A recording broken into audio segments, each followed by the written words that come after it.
ऐसे भोज के लिए आप सभी आमंत्रित हैं। जी को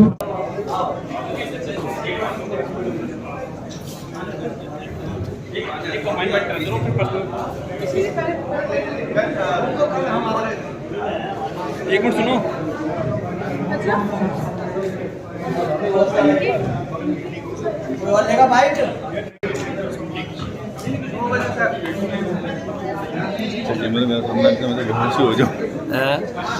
ये जो हमारे जो कार्यक्रम हो रहे हैं इसमें क्या है, ये दो पार्ट में। एक तो है हमारा सेल्फ डिफेंस, मतलब महिला सशक्तिकरण के लिए, बच्चों को आत्मरक्षा के लिए। तो जो ट्रेनिंग चल रही है हमारी, वो एक पार्ट होता है आत्मरक्षा के लिए। तो सभी स्कूलों में जाकर, जहाँ महिलाओं की संस्थाएं होती है, वहां पर जाकर हम बच्चों को, महिलाओं को ट्रेनिंग देने का काम करते हैं। तो उसके लिए हम लोगों ने ट्रेनर हमारे पास थे, लगभग उस टाइम हमारे पास 30 से 40 ट्रेनर थे जो सभी स्कूलों में जाकर ट्रेनिंग देते थे। तो ऐसा सभी स्कूलों में जैसे हमने शुरुआत की मध्य प्रदेश से, तो वहाँ के जितने ग्वालियर है, इंदौर है, रतलाम है, भोपाल है, नीमच है, ऐसे कई शहरों में जाकर हमने उन बच्चों को, स्कूलों में जाकर हमने ट्रेनिंग दी। तो वो ट्रेनिंग पाकर उन बच्चों का सेल्फ कॉन्फिडेंस इतना बढ़ जाता है कि जब कोई विपरीत परिस्थितियां आती है तो बच्चियां अपनी आत्मरक्षा कर सके। आपने देखा, जैसे निर्भया कांड हुआ, जैसा बता रहे थे भैया, तो जब बच्चों के साथ जब घटना हो जाती है उसके बाद बच्चियों को लिए उनके पास करने को कुछ भी नहीं रहता, क्योंकि उसकी इज्जत जा चुकी होती है। उसके बाद सिर्फ हम अगरबत्ती जलाएं या मोमबत्ती जलाएं, उसके अलावा हमारे पास कोई रास्ता नहीं रहता।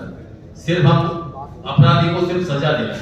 लेकिन यदि हम शुरू में ही यदि उस चीज को यदि हम उन बच्चों को ट्रेनिंग दे दें तो बच्चे इतने सशक्त हो जाए, इतनी मजबूत हो जाए, उनका सेल्फ कॉन्फिडेंस इतना मजबूत हो जाए कि बच्चियां जब भी यदि ऐसी कोई विपरीत परिस्थितियां आए तो वो बच्चियां अपनी रक्षा खुद कर सके। या किसी दूसरी बच्चों के साथ घटना हो रही है या और किसी के साथ घटना हो रही है तो वो उनको भी बचा सके।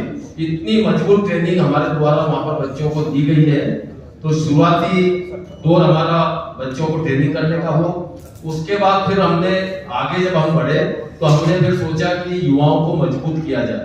तो जैसा खेलों में होता है, तो ये जो खेल चल रहे थे, हमारा जो एमएमए का खेल है, आपने देखा है तो WWE होता है जिसमें सिर्फ प्रदर्शन होता है। लेकिन ये जो खेल है एमएमए का, ये एक ओरिजिनल खेल है जिसमें कि युवाओं को पूरी तरह से अपने आप को मजबूत बनाना ही है। तो उस स्टेज तक, नीचे से लेके ऊपर आखिरी स्टेज तक, उन युवाओं को मजबूती के साथ उस खेल को खेलना है। और ये खेल आपने देखा पहले विदेशों में होता था, लेकिन इन खेलों को खेलने के पीछे जो हमारा जो उद्देश्य रहा है कि उन युवाओं को एक प्लेटफॉर्म दें, हम मौका दें, क्योंकि इस खेल में काफी पैसा भी है। उन पैसा आर्थिक रूप से भी हमारे युवा जो खिलाड़ी हैं वो कैसे इस खेल के माध्यम से पैसा कमा सके और अपने आप को मजबूत भी बना सके, दोनों ही उद्देश्य इससे पूरे होते हैं। तो उसके लिए हमने यह खेल की भी शुरुआत हमने यहाँ पर साथ साथ में की है। तो ये दोनों पार्ट है, इन दोनों पार्टों को आपको समझना होगा। और उसी के अंतर्गत हमने ये जो खेल, मतलब कोई भी कॉम्बैट स्पोर्ट्स, रेसलिंग हो, बॉक्सिंग हो, कराटे, ताइक्वांडो, इस प्रकार के विभिन्न युद्ध कलाओं को आपस में जोड़ के, और अगर मैं इसकी बात करूँ तो पहले सीजन से लेकर चौथे सीजन तक इतना इम्प्रूवमेंट था कि मैं बता नहीं सकता हूँ। और उसके बाद जब हम पाँचवें सीजन में हम आ रहे हैं, वो सबसे बड़ा जो हमने इसमें लेके आए हैं वो ये है कि CRPF